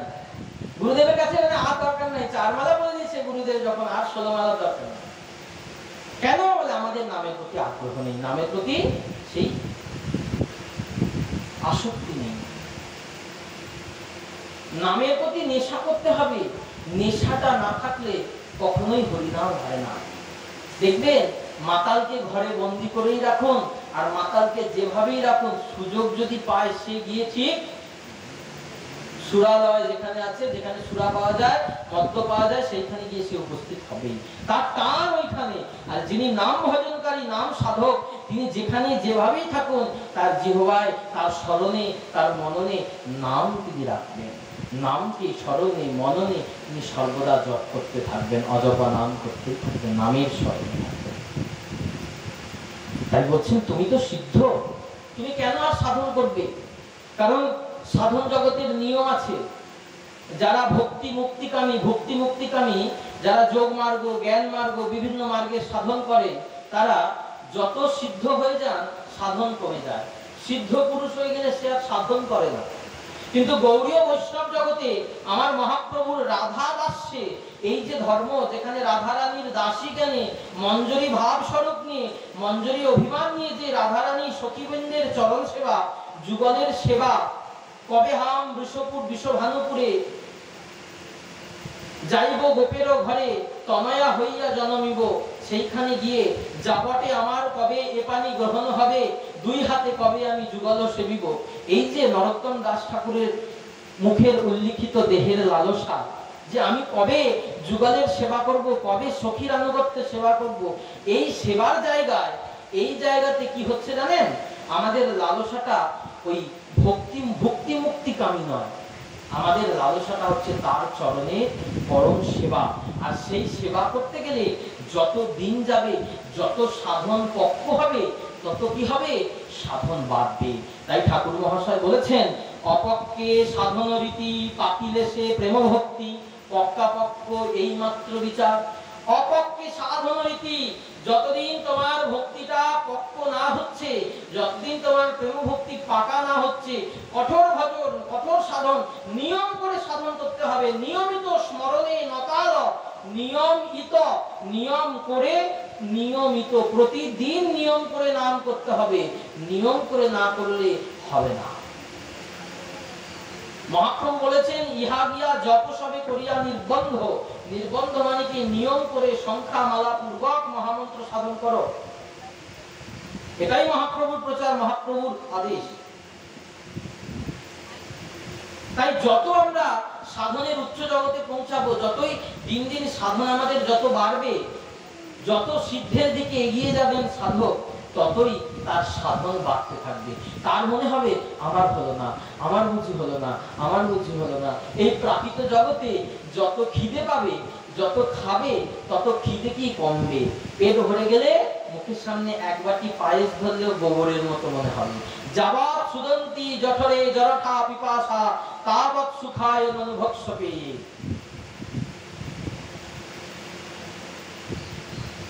তো তখন মুখের সামনে ওই পায়েস ধরলেও গোবরের মতো মনে হবে, খাবে না। কিন্তু ভজন জগতে যত ভজন বাড়বে, যত ভজন হবে, তত তার ক্ষুধা জাগবে। আমার তো ভজন হলো না, আমার তো হরিনাম বলা হলো না, ওরা কত সুন্দর হরিনাম করছে, ওরা কত ভক্তি স্তরে উঁচু উঁচু জায়গায় যাচ্ছে, আমি তো যেতে পারছি না। প্রাকৃত জগতে আমাদের মনে হয় অমুক দোতলা বাড়ি করে ফেললো, ভগবান আমায় কবে দেবে, আমি কবে করবো। আর যারা ভক্ত, তাদের মনে হবে ও কত ভক্তি করছে, আমি তো করতে পারলাম। তাই মহাপ্রভু বলছেন হরিদাস ঠাকুরকে, সিদ্ধ দেহ তুমি সাধনে আগ্রহ কেন ধরো? লোক নিস্তারিতে এই তোমার অবতার, নামের মহিমা লোকে করিলা প্রচার। তুমি তো নামের মহিমা প্রচার করেছো লোককে নিস্তার করবার জন্য, লোককে উদ্ধার করবার জন্য, কলির জীবকে দেখিয়ে দেওয়ার জন্য। দেখো কিভাবে কঠোর ভাবে নাম নিলে ভগবানের কৃপা পাওয়া যায়। টিভি দেখতে দেখতে নাম করছি, আমি তো প্রচুর নাম করি, এরকম নাম নয়। নাম যে করতে হবে, নাম নিষ্ঠা করে, নামের প্রতি ভক্তি রেখে। আমাকে একজন বৃন্দাবনের বাবাজি বলছেন, বাবা নাম করো। হ্যাঁ বাবা করি, গুরুদেব যেমন করান। যেটা কি করো নাম করতে করতে? তাহলে নাম করতে করতে কি করবো? বসে নাম করলে নাম করি, হয়তো রাস্তায় হাঁটতে হাঁটতে নাম করি। হ্যাঁ সে ঠিক আছে করো, কিন্তু নাম করতে করতে কি করো? স্মরণ কিছু করো? তখন আমি বলছি স্মরণ কি করবো, তাহলে আপনি বলে দেন। বলছেন স্মরণ করবে কি? বলছেন নাম করতে করতে নামের অক্ষরগুলোকে কি চোখে দেখতে পাও? হরে কৃষ্ণ, হরে কৃষ্ণ, কৃষ্ণ কৃষ্ণ, হরে হরে হরে রাম হরে রাম রাম রাম হরে হরে। এই অক্ষরগুলোকে কি স্পষ্টভাবে চোখের সামনে দেখতে পাও? যদি দেখতে পাও জানবে নাম করা তোমার সার্থক হয়েছে। নাম করবে আর দেখবার চেষ্টা করবে, প্রত্যেকটা অক্ষর বলবে, চোখের মধ্যে দেখতে চেষ্টা করবে, তবে নামের কৃপা হবে। নালে নামের কৃপা হবে না। কলিযুগে নামের কৃপা হয় না, কলিযুগ নামের যুগ। বলেন কোটি জন্ম যদি করে নাম সংকীর্তন, তথাপি না পায় ব্রজে ব্রজেন্দ্র নন্দন। কোটি জন্ম নাম সংকীর্তন করেছে, কিন্তু কৃষ্ণ কৃপা হয়নি। কেন হয়নি? আমার বাড়িতে বিরাট বড় মহোৎসব হয়, 24 প্রহর নাম যজ্ঞ হয়। এক ব্যক্তি বলছে 24 প্রহর নাম যজ্ঞ হয়, বিরাট নাম যজ্ঞ হচ্ছে। আমরা কতগুলো দল নাম করে? ও যে 6টা-8টা দল নাম করে। বাহ, খুব ভালো। তা 6টা-8টা দলের লোক যে নাম করছে, তারা কি করছে? বলছে নামের ফাঁকে গিয়ে ফোঁক টান দিয়ে আসছে। হ্যাঁ, তারপরে নামের ফাঁকে গিয়ে বিভিন্ন রকম অশাস্ত্রীয় কাজকর্ম করছে। তার ফলে কি হচ্ছে? অবৈষ্ণব মুখোদ্গীর্ণ হরিকথা সর্বোচ্ছিষ্ট পয়ম যথা। বলেন অবৈষ্ণবের মুখোদ্গীর্ণ হরিনাম সর্বোচ্ছিষ্ট দুগ্ধের সমান। সাপে যদি দুধ এঁটো করে দেয়, দুধ যতই মূল্যবান হোক, ওই দুধ খেলে মরবেন তো নাকি? তেমনি হরিনাম যতই মহাপবিত্র হোক, যদি সেটা অবৈষ্ণবের মুখ থেকে, পাপাচারীর মুখ থেকে বের হয়, সেই হরিনাম শ্রবণ করলে কোনোদিন কল্যাণ হবে না, অনর্থ ডেকে আনবে। তাই জন্য বলছেন কলিযুগে হরিনাম আমরা করি, কিন্তু আমাদের হরিনাম করবার মতো অবস্থা নেই। তা বলে কি হরিনাম করব না? হরিনাম করব।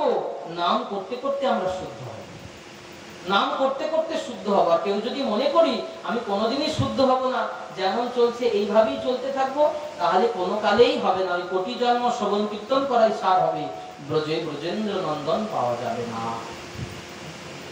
তাই হরিদাস ঠাকুরের কাছে মহাপ্রভু এসে নামের মহিমার কথা বললেন। মহাপ্রভুকে হরিদাস বললেন, প্রভু আমার একটা শেষ বাসনা আছে, তুমি সেই বাসনা পূরণ করবে? কি হরিদাস, তুমি বলো, কি বাসনা আছে তোমার, তুমি বলো। প্রভু আমার এক বাসনা, এক বাঞ্ছা হয় মোর বহুদিন হইতে। প্রভু তুমি আমার আগে নাও, আমি তোমার আগে যেতে চাই।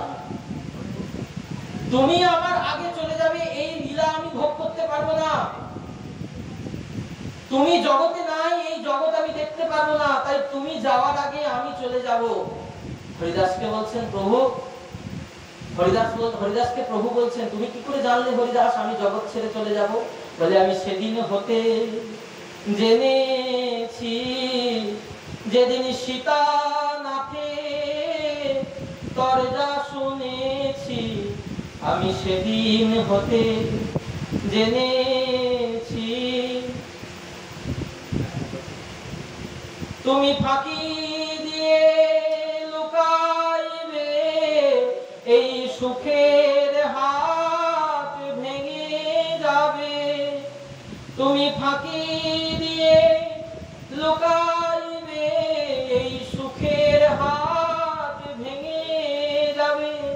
তোমাকে অদ্বৈত আচার্য সীতানাথ পত্র লিখে পাঠিয়েছেন, হাটে না বিকায় চাউল, বাউলকে কহিও কহিয়াছে বাউল, হাটে না বিকায় চাউল। এই কথাটির মানে কি জানেন? হাটে না বিকায় চাউল, হাটে কখন চাল বিক্রি হবে না? হাটে কখন চাল বিক্রি হবে না? যখন প্রত্যেকটা মানুষের বাড়িতে চাল পরিপূর্ণ ভর্তি থাকবে, তখন আর কেউ বাজারে চাল কিনতে যাবে? যাবে না তো। হাটে না বিকায় চাউল, বাউলকে কহিও কহিয়াছে বাউল। অদ্বৈত আচার্য বলছেন বাউলকে কহিও কহিয়াছে বাউল, হাটে না বিকায় চাউল। তোমার আর থাকবার দরকার নাই, সবাই হরিনাম প্রেম পেয়ে গেছে, সবার বাড়িতে নাম প্রেম ঢুকে গেছে, আর কেউ হরিনাম প্রেম কিনতে আসবে না। এবার তুমি যেতে পারো। তোমাকে যে ডেকে এনেছিলাম ওই তিল তুলসী দিয়ে, তুলসী দলমাত্রেণ জলস্য চলুকে নেওয়া বিক্রিণীতে ভগবান ভক্তেব্য ভক্ত বৎসল, ওই যে ডেকে এনেছিলাম আর প্রয়োজন নেই, এবার তুমি চলে যেতে পারো। আমি সেই দিন জেনেছি যেদিন সীতানাথের তর্জা শুনেছি। তুমি ফাঁকি দিয়ে লুকাবে।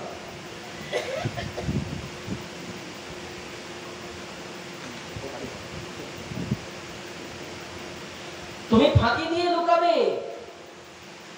আমি জেনেছি তো তুমি আর থাকবে। তাই শেষ বাঞ্ছা, তুমি আমার আগে নও, আমি তোমার আগে যেতে চাই। হরিদাস, স্থির হও হরিদাস। এত তারা কিসে, এত তারা কিসে? তোমার বাসনা পূর্ণ করবেন কৃষ্ণ কৃপাময়, অবশ্য করবে। দেখুন মহাপ্রভুর দৈন্য কেমন, তিনি কখনো বলছেন না হরিদাস আমি তোমাকে কৃপা করবো, তিনি বলছেন কৃষ্ণ কৃপাময়, অবশ্য করবে হরিদাস। এইখান থেকে মহাপ্রভু দেখাচ্ছেন তিনি স্বয়ং সম্পূর্ণ ভগবান হয়েও তিনিও বলছেন না, তিনিও বলছেন না যে আমি তোমার বাসনা পূর্ণ করবো, তিনি বলছেন কৃষ্ণ কৃপা করে তোমার বাসনা পূর্ণ করা যায়। প্রভু বলছেন কেন হরিদাস তোমাকে যেতেই হবে? হরিদাস ঠাকুর তখন একটু বিরক্তি হয়ে প্রভুকে বলছেন যেন জ্বালায় না আমায় তোমার বিরহ জ্বালায়। প্রভু তুমি আমাকে জ্বালাইও না, তোমার বিরহ জ্বালায় আমি জ্বলতে চাই না। আমি অনেক জ্বলেছি, সারা জীবন ধরে আমি বিরহ জ্বালায় বিরহ তাপে জ্বলেছি, আর জ্বালাইও না প্রভু তুমি আমাকে, আমি চলে যেতে চাই। আমার যাওয়ার সময় শেষ একটা ইচ্ছা আছে প্রভু, হৃদয়ে ধরিব তোমার কমল চরণ, আর নয়নে হেরিব তোমার অচাঁদ বদন, জিহ্বায় উচ্চারিব তোমার কৃষ্ণ চৈতন্য নাম। প্রভু এই মতো মোর ইচ্ছা ছাড়িব পরায়। প্রভু তোমার চরণ যুগলায় হৃদয় ধরিব তোমার কমল চরণ। আর কি করবে দাদা, আমার নয়ন দিয়ে তোমার চার পথে দর্শন করব, ওই উচ্চত বরণ গৌর বরতি বিলসিত নিরবধি ভাব।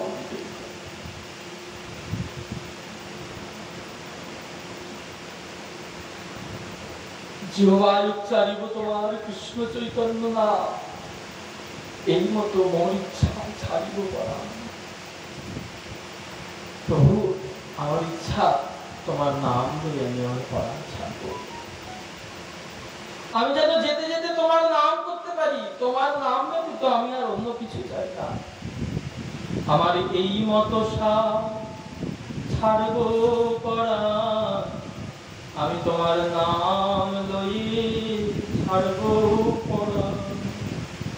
প্রভু এইটুকু কৃপা তুমি করবে, তোমার হেরব বয়ান ধরব চরণ, এই মতো আমি ছাড়িব পরাণ। আমার বাবাজি মহারাজ করছেন অনুভব করো ভক্তগণ, সারা জীবন যে ব্যক্তি যে মানুষ 3 লক্ষ হরিনাম করে গেল, মহামন্ত্র সাধন করে গেল, আজকে সে মৃত্যুকালে বলছে প্রভু আমি কৃষ্ণ চৈতন্য নাম বলতে বলতে মৃত্যুবরণ করব, কৃষ্ণ চৈতন্য নাম বলতে বলতে এই দেহ থেকে প্রাণ ত্যাগ করব। কেন বলছেন? তিনি তো বলতে পারতেন আমি সারা জীবন মহামন্ত্র বলেছি, ওই মরার সময় যাওয়ার সময় দেহ ত্যাগ করবার সময় আমি হরে কৃষ্ণ মহামন্ত্র নাম বলতে বলতে দেহ ত্যাগ করব। ওগো হরে কৃষ্ণ নাম সাধন বলে প্রাণ যায় গৌরাঙ্গ বলে। হরে কৃষ্ণ নাম সাধনের ফল কি? দেখো হরিদাস ঠাকুর তার সারা জীবন দিয়ে দেখাচ্ছেন, হরে কৃষ্ণ নাম সাধনের দ্বারা প্রাণ যায় তার গৌরাঙ্গ বলে।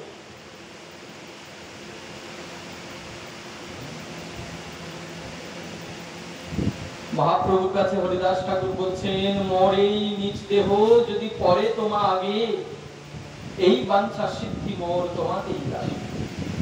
আমার এই নিজ দেহ, আমার এই অধম দেহটা, এই দেহটা তোমার চরণের তলায়, তোমার চরণটা আমার বুকের উপর দেবে প্রভু, সেই মতো অবস্থায় আমি দেহ থেকে প্রাণ উৎকর্ম করব।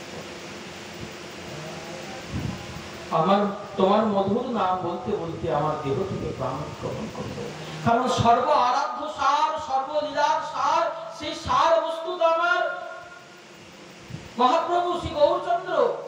অবতারের সার গোড়ায় অবতার, কেন না চিনিলি তারে, তরি দিলে বাস গেল না পিয়াস, আপন করম ফেরি। অবতারের সার অবতার, বহু অবতার।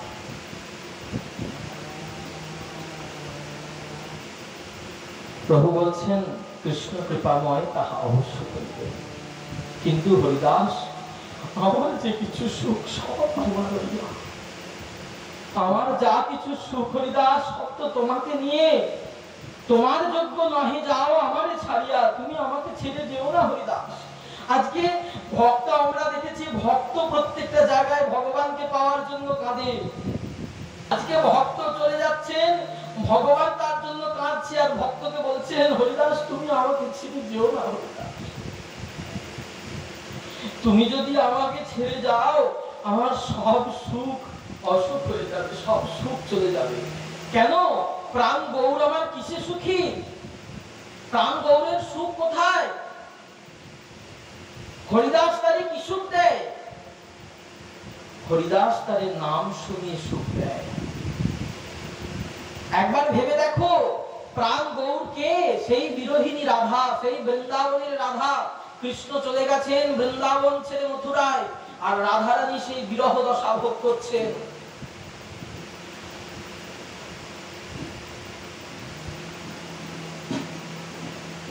আমার মহাপ্রভু সেই রাধা ভাবে ভাবিত, সেই রাধা ভাবে বিভোর, আর সেই রাধারানীর কর্ণে গিয়ে বিশাখা দিচ্ছেন মহামন্ত্র। হরিনাম মহামন্ত্রের প্রকাশ কোথায়? হরিনাম মহামন্ত্রে কে দিয়েছেন? যোগমায়া দেবী পূর্ণমাসী ভগবতী দুর্গা ওই মহামন্ত্র নিয়ে বিশাখার কানে দিয়েছেন, সেই বিশাখা রাধারানীর কানে দিয়েছেন। তখনই রাধারানী জেগে উঠেছেন। তাই গৌরাঙ্গ মহাপ্রভু সেই বিরোহিনী রাধা, তার সুখ হবে কিসে? ওই কর্ণে যদি তাকে কেউ মহামন্ত্র শোনায়। তাই হরিদাস ঠাকুর 3 লক্ষ নাম শোনাতে মহাপ্রভুর তো কতই না সুখ হতো। হরিদাস নিরন্তর ভোগ করান, 3 লক্ষ নাম শুনিয়ে নিরন্তর ভোগ করাচ্ছেন। সেই নিকুঞ্জের রহস্যময় লীলা হরিদাস ঠাকুর ভোগ করছেন। জানছে কে?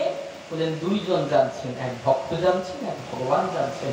প্রাণে প্রাণে অনুভব করো ভাই, এ মুখে বলবার কথা নয়, হৃদয় দিয়ে অনুভব করো ভাই, গুরুচরণ হীরায় ধরে অনুভব করো ভাই। যার গুরু কৃপায় প্রেম নেত্রের বিকাশ হয়েছে সে সেই লীলা দর্শন করতে পারছে, যার প্রেম নেত্রের বিকাশ হয়নি সে শুধু শুনছে আর বুঝছে। তাই প্রাণে প্রাণে অনুভব করতে হবে।